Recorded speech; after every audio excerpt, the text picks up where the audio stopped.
بے شک آسمانوں اور زمین کے پیدا کرنے میں اور رات اور دن کے ایک دوسرے کے پیچھے آنے جانے میں اور کشتیوں اور جہازوں میں جو سمندر میں لوگوں کے فائدے کے لیے رواں ہیں اور میں جس کو اللہ آسمان سے برساتا اور اس سے زمین کو اس کے مردہ ہو جانے کے بعد زندہ یعنی خشک ہو جانے کے بعد سرسبز کر دیتا ہے، اور زمین پر ہر قسم کے جانور پھیلانے میں اور ہواؤں کے چلانے میں اور بادلوں میں جو آسمان اور زمین کے درمیان گھرے رہتے ہیں، عقل مندوں کے لیے اللہ کی قدرت کی نشانیاں ہیں۔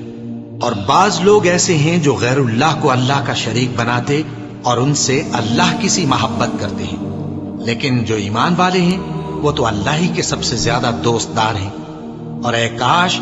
ظالم لوگ جو بات عذاب کے وقت دیکھیں گے اب دیکھ لیتے کہ سب طرح کی طاقت اللہ ہی کو ہے، اور یہ کہ اللہ سخت عذاب کرنے والا ہے۔ اس دن کفر کے پیشوا اپنے پیروں سے بیزاری ظاہر کریں گے اور دونوں عذاب الہی دیکھ لیں گے اور ان کے آپس کے تعلقات منقطع ہو جائیں گے۔ یہ حال دیکھ کر پیروی کرنے والے حسرت سے کہیں گے کہ اے کاش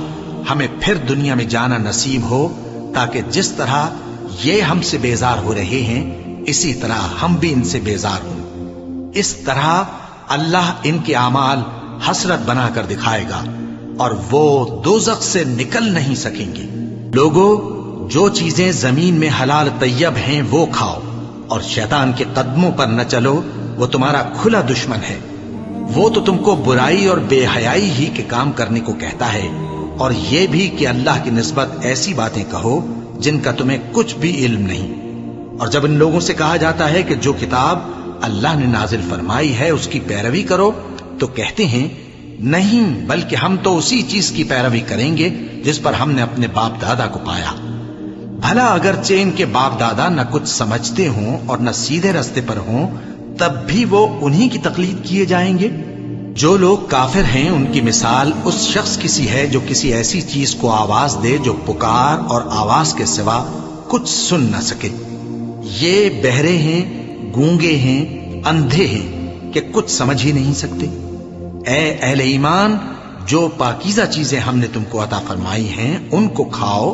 اور اگر اللہ ہی کے بندے ہو تو اس کی نعمتوں کا شکر بھی ادا کرو۔ اس نے تو تم پر بس مرا ہوا جانور اور لہو اور سور کا گوشت اور جس چیز پر اللہ کے سوا کسی اور کا نام پکارا جائے حرام کر دیا ہے، ہاں جو مجبور ہو جائے، بشرطے کہ اللہ کی نافرمانی نہ کرے اور حد ضرورت سے باہر نہ نکل جائے، اس پر کچھ گناہ نہیں۔ بے شک اللہ بخشنے والا ہے، رحم کرنے والا ہے۔